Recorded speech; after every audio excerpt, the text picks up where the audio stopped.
Hey everybody, how are you today? So we're going to be getting into our new chapter today, and I hope that everybody had a fantastic Thanksgiving break. And our new chapter is about crime and deviance. And so we're going to start off today by talking about, you know, why do some people basically follow the rules and why do some people break the rules? So we're going to talk about, when it comes to social norms and those norms that we felt most important about, right, that we've associated with a moral value. Um, those mores, we've formalized them and turned them into laws. And of course, there are consequences if you don't follow those. We're going to talk a little bit about why people, some of them, don't perhaps follow the rules. And perhaps one of you out there is doing your project, your final project on the Lucifer effect, or the Stanford prison experiment. So we might be hearing some more about that here coming up because that'll tie into this chapter. So I won't go into too much depth about that. I don't want to spoil their project. But we're going to talk a little bit about, why do some people just not follow the rules? And then on tomorrow's lecture, on Wednesday, I'll talk a little bit more about, kind of on the opposite end. Why are people on the opposite end of things? Why are they pushed into perhaps violating a social norm if someone tells them to do? So kind of on the mentality of why would someone follow a cult leader? Why would someone listen to someone like Adolf Hitler? Why would they do something that they think isn't right and violate those social norms? Okay. If we have time this week, we'll talk a little bit also about the bystander effect, and then yet again, why people see problems happening, but then they don't go to help. We'll talk a little bit in this chapter about the death penalty and whether that is a valid sanction that someone should get for their crimes. We'll talk about, when it comes to crime, what does it mean to truly be a deviant and to break the rules? How does society truly define that? And we'll talk about some of the sociological theories about deviance in terms of how people who are symbolic interactionists view it compared to sociologists who adhere to the functionalist theories compared to the conflict theorists. We'll talk about strain theory and some of the theories that go along with it. And we'll talk a lot about crime in terms of what motivates crime, how crime is, of course, most motivated by racial injustice, how crime is motivated by economic inequality. And of course, there's different types of crime in terms of white-collar crime, blue-collar crime, the role of the police in crime, and that'll kind of be an overview of just the next 3 weeks here. You can anticipate at the end of this week, we'll have a quiz, and you'll be finishing that up by the beginning of next week. We'll have our test here that'll kind of serve as our final. It'll just be a regular chapter test, unlike the last day of the class. And then your project, if you notice, I posted a due date. That is going to be due the beginning of that last week. And you'll probably just record that on Screencast-O-Matic and post it like we did last time. So I've got a couple of pictures here, and most of these pictures are definitely related to crime. But if you notice, the one in the middle is a speeding ticket for a habitual speeder. And so we're going to talk really in just today's lesson about social control and why some people follow the rules and some people don't. In terms of, their fear of punishments or the joy that they receive from getting rewards. So we start off today, and feel free, as always, these are your notes to write down as much as you want. I don't think that these notes are super long today. I think this is actually not like a short section by any means, but not as long as some of them. So we're going to talk today about just starting off with, what is a norm? So if you think back in your mind, I'm hoping if you've learned anything in this class, and I hope you've learned a lot. I think sociology is really interesting. I love I love psych. I realize that this isn't like the blow off easy elective, like it's not like, coloring in the boxes, so to speak. It's not as easy as some of them, but this stuff I think is pretty useful. It's interesting. It, applies to various areas of your life, but to really think about it, we have to do some kind of application activities with it. But I'm hoping you've learned what a norm is. And in case you've forgotten, I put the definition down below. And a norm is just shared rules of conduct that tell people how to act in specific situations. And remember, we said that norms are something that you've been taught first by your family because they're the primary agent of socialization, whether you like them or not, whether they're your biological family, right? But we're talking about your family of orientation, the people that you grew up with, whether you're related to them by blood or not necessarily the family that you will create one day. And of course, your friends also have taught you norms, as well as social media, TV, seeing it in movies, things like that.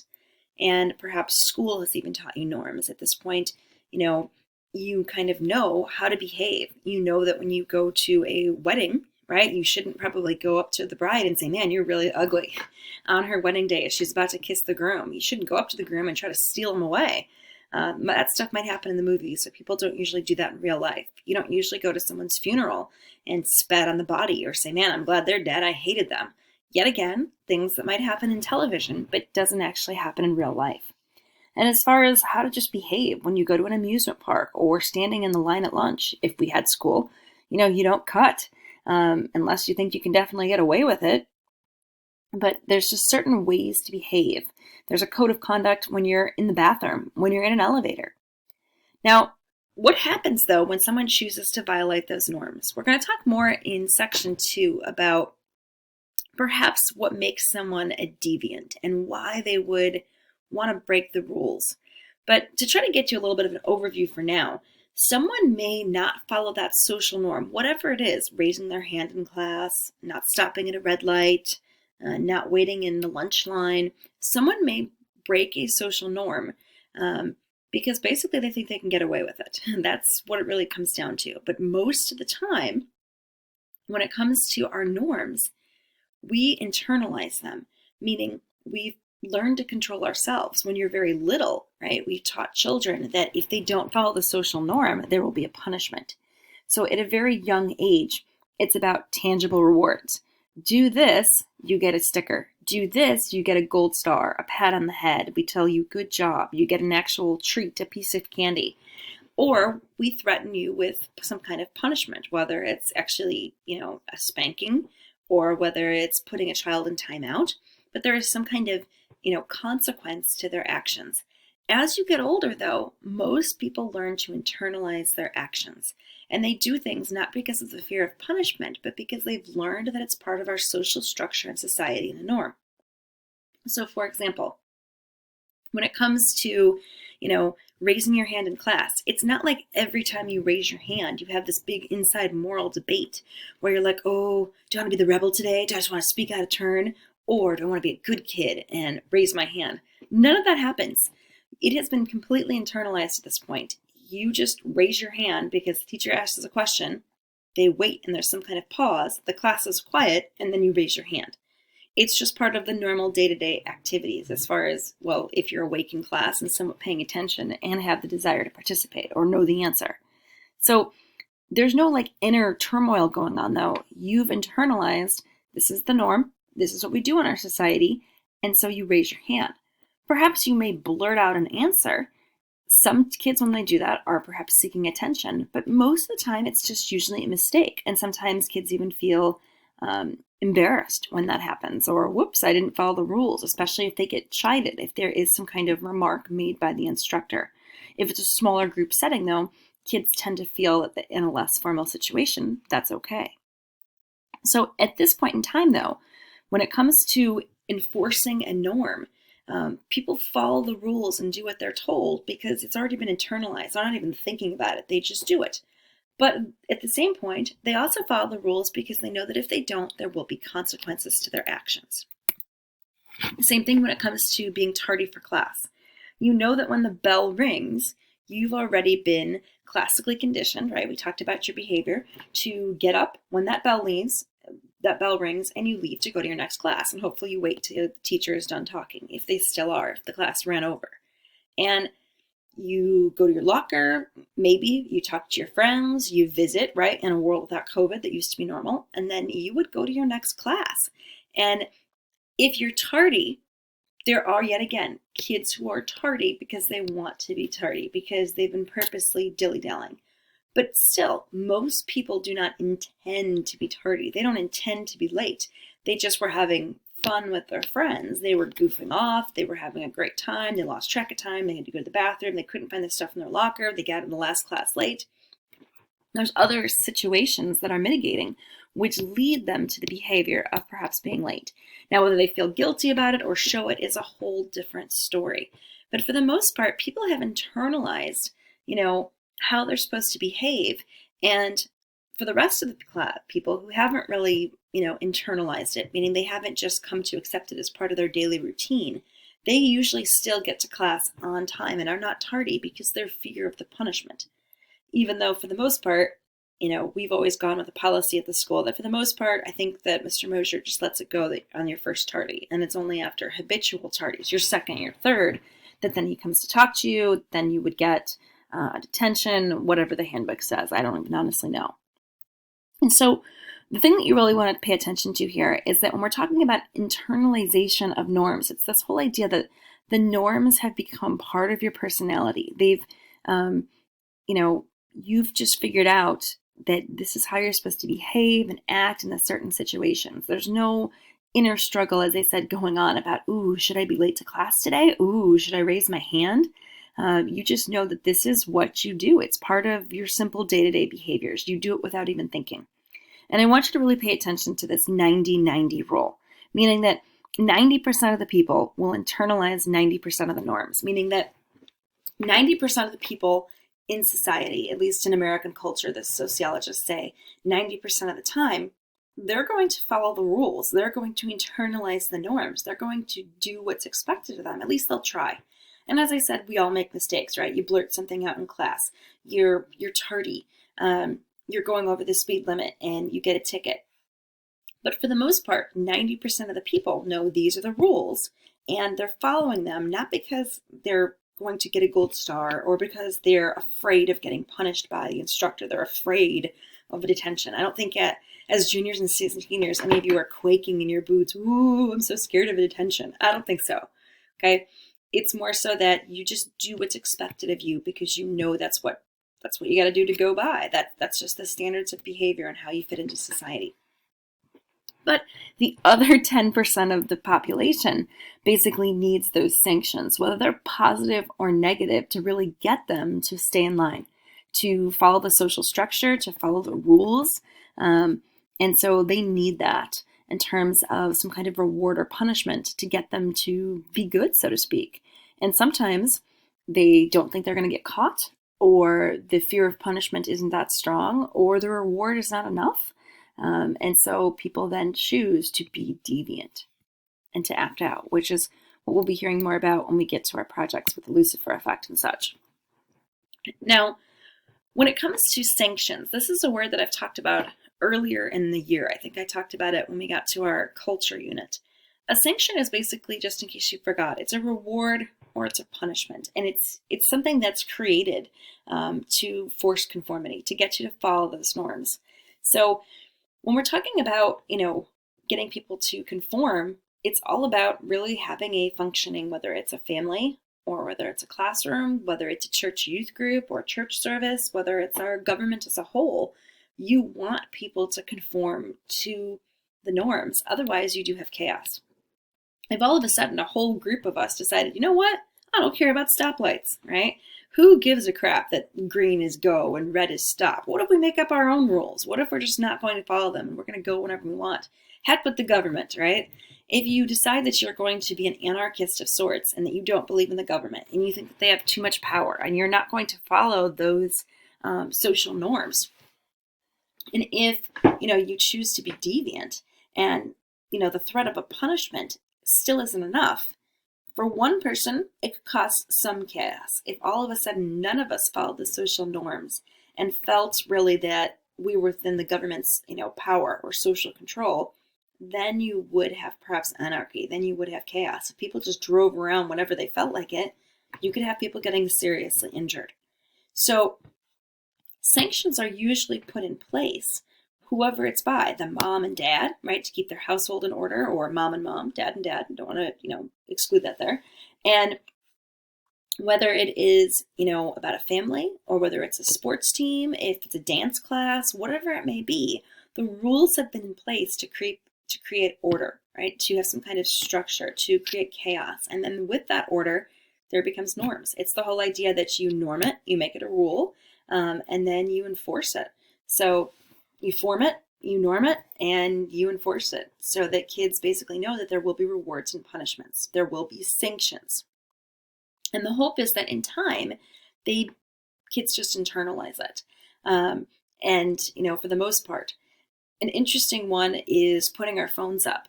Okay, so obviously not this year because we wanted to kind of avoid people congregating in one area or anything of that nature. But before this year, it was all about you put your phones up when you got into a classroom.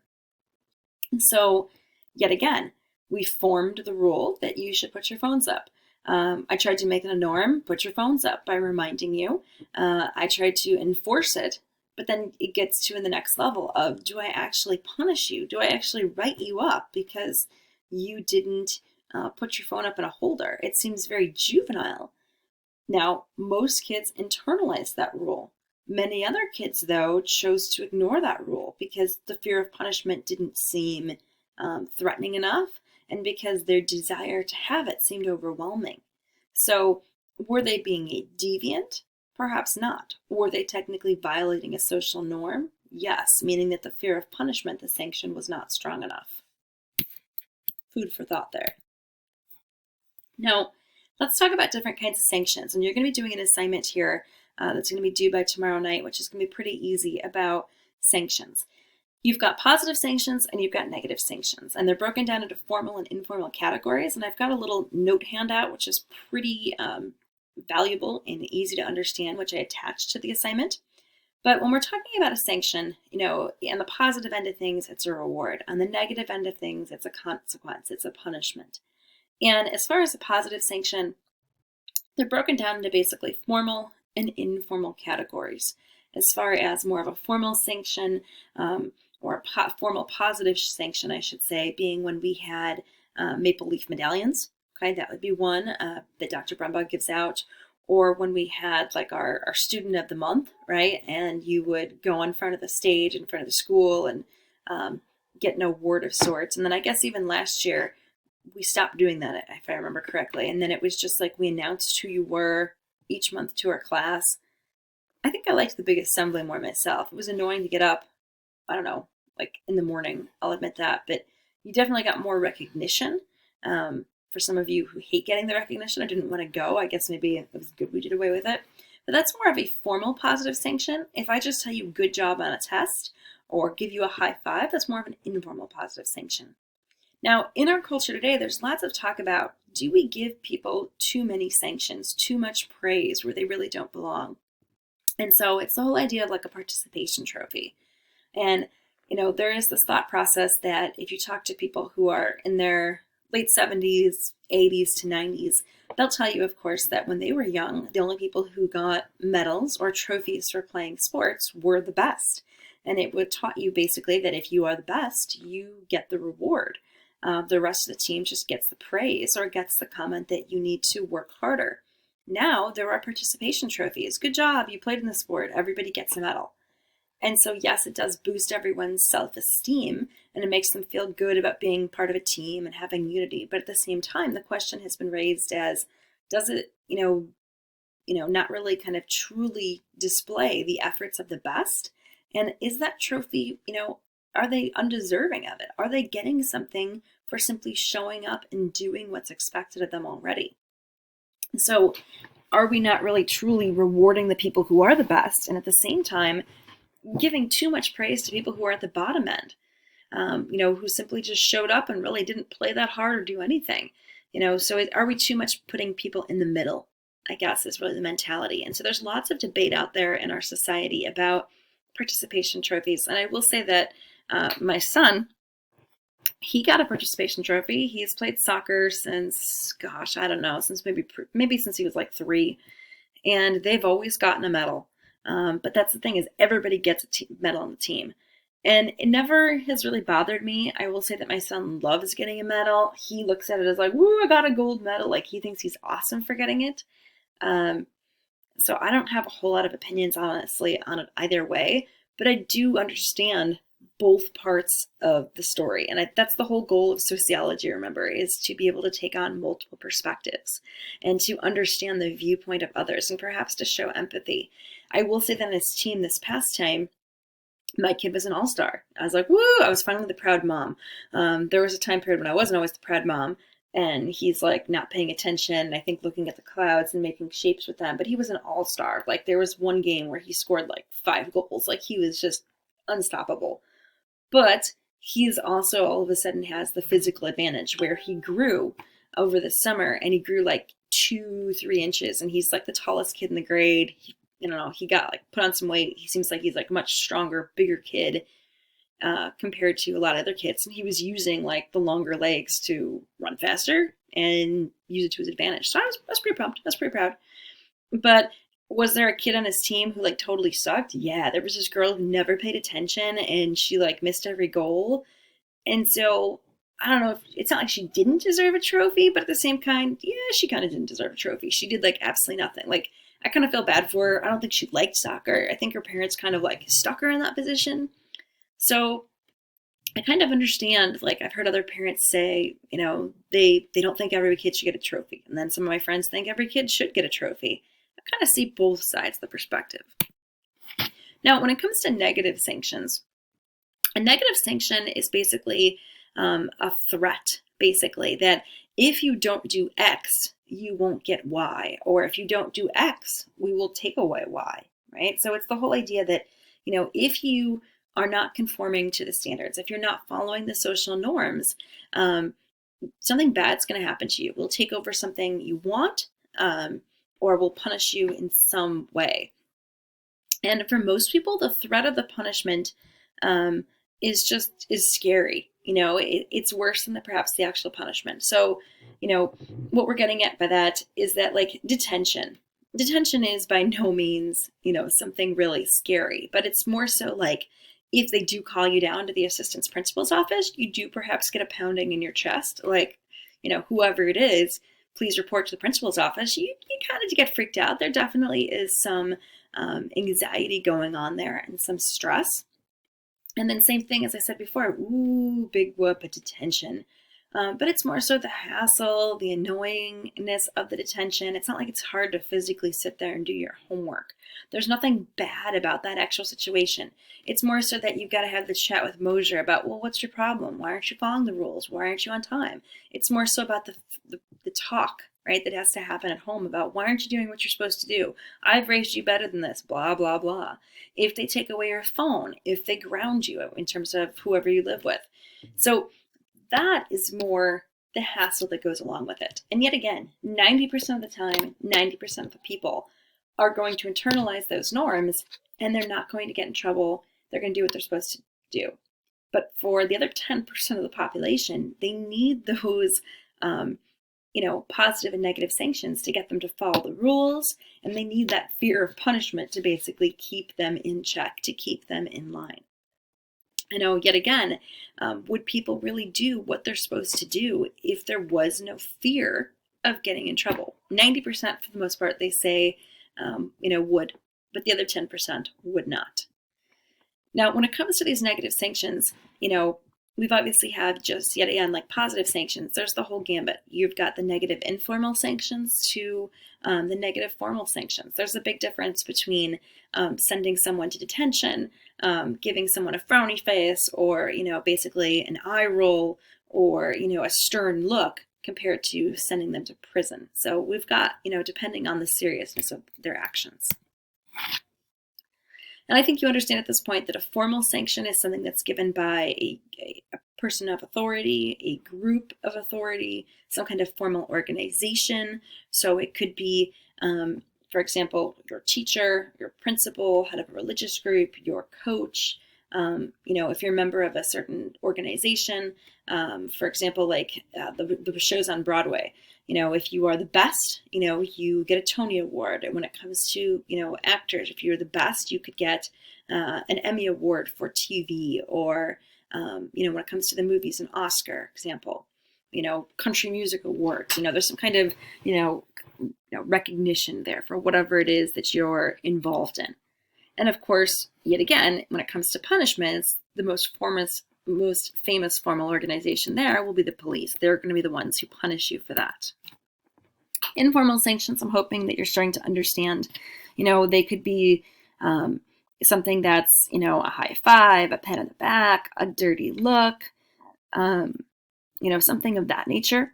When I used to give out tickets last year, because all of you kids had me in the past, well, all of you, I think for the most part, maybe one or two kids, I used to give out tickets when you answered a question in class, or you helped a group mate, or you got top score in Kahoots, or basically just when you were awesome, when you helped out others, when you were a good student. I was rewarding you for what you're supposed to already do. So basically, I was, in a sense, trying to reinforce your behavior. So yes, I was technically trying to classically condition you.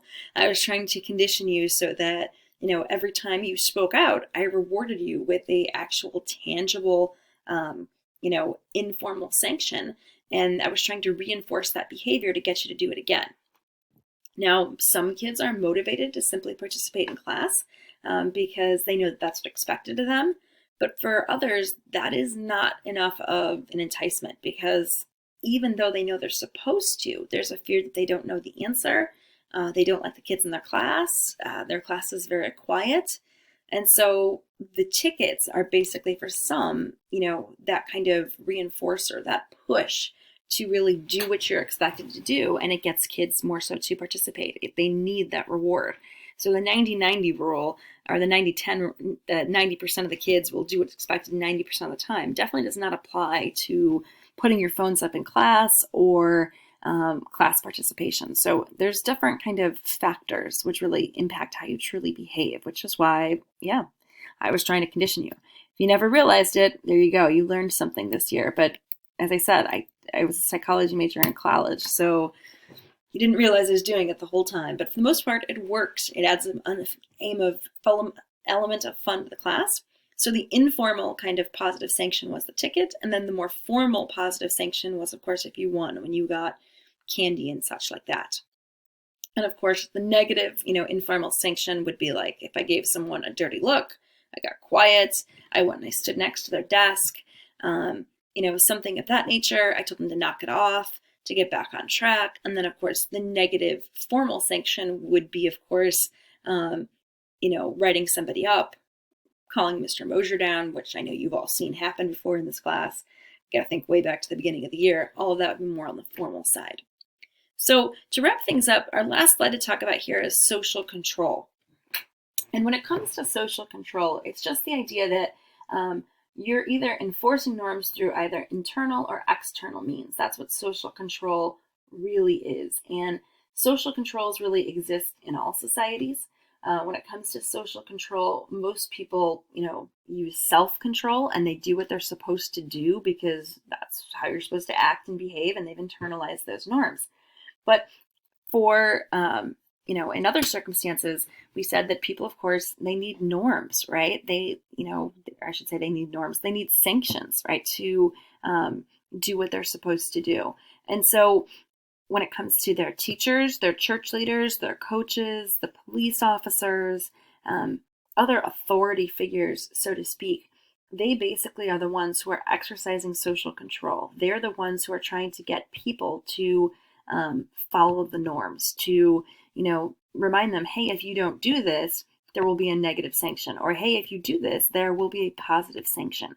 And as I said in the beginning, if we don't have an effective system that exercises social control, that maintains the stability, the structure, the functionalism, then things fall apart. If people just decide, you know what, heck with it, I'm just not going to follow those traffic lights, you're going to have tons of accidents because people are just going to be whacking each other through an intersection. If all of a sudden people decided, you know what, I'm just not going to follow these rules anymore and I'm going to steal whenever the heck I feel like it, then you have a real problem. Our society in general is based off this mentality of a social contract. So some of you I know don't take government till second semester, but our good old friend John Locke, the guy who wrote about how people are a tabula rasa, a blank slate, and your environment, your culture impacts who you are in terms of your personality. He also basically, talks a lot about how we engage in this social contract. We give up the right to do whatever we want on a daily basis. We agree to follow society's rules and in turn to accept, society's punishments. So yes, the government is limiting you. No, you can't just go around and rob people because you feel like it. But in the meantime, they're also going to protect you from others who perhaps would commit crimes. So you've got to give a little to get a little. So that kind of wraps up this section. Have a great day, guys. Get your sanctions assignment done. It's pretty basic. And then I'll post another lecture tomorrow where we'll be talking more so about obedience and why people, yet again, would be doing things, even if they perhaps think they're wrong and they violate society's norms because they're influenced by authority figures. So a little bit more about power and authority. Have a great day, guys.